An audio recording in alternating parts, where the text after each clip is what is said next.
নাফিসা, যেমনটা বললেন যে এটা কিন্তু 57তম বিএসএফ এবং বিজেপির বৈঠক, যেটা যেমনটা হয় যে কোনো সময় বাংলাদেশের ঢাকায়, কখনো ভারতের দিল্লিতে হয়, এবং এবারে ভারতের দিল্লিতেই সেই বৈঠক হচ্ছে। এবং যেটুকু জানি আমরা যে বিএসএফ এর সদর দপ্তর নয়াদিল্লিতে, যে লোদি রোডে, সেই সদর দপ্তরে কিন্তু এই বিএসএফ এবং বিজেপির বৈঠক চলছে। এবং সবথেকে গুরুত্বপূর্ণ বিষয় হলো এই বৈঠকে কি কি ইস্যু থাকতে পারে বিজেপি এবং বিএসএফ এর পক্ষ থেকে। সূত্র মারফত আমরা যেটা জানতে পারছি, অবশ্যই বিজেপির তরফ থেকে, অর্থাৎ বর্ডার গার্ড বাংলাদেশের পক্ষ থেকে কিন্তু পুশিন, সীমান্ত হত্যার মতন ইস্যুগুলো কিন্তু উঠে আসবে। অপরদিকে ভারতের পক্ষ থেকে বা অবৈধ চোরাচালান বা অবৈধ অনুপ্রবেশ, স্বর্ণ যে চোরাচালানটা হয়, সেইগুলো ইস্যুগুলো উঠে আসবে।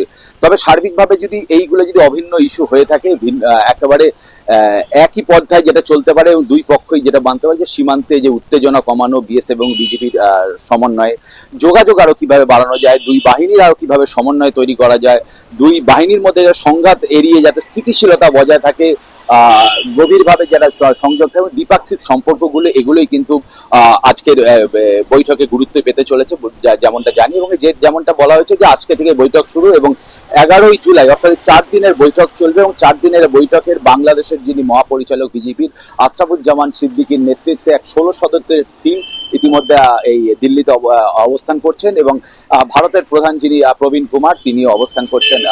কিছুক্ষণ বাদেই মিটিং শুরু হবে বলে আমাদের কাছে এই তথ্য আছে। সর্বশেষ তথ্য আমার কাছে এটাই থাকছে। জি, ধন্যবাদ ভাস্কর আপনাকে আমাদের সঙ্গে যুক্ত হবার জন্য।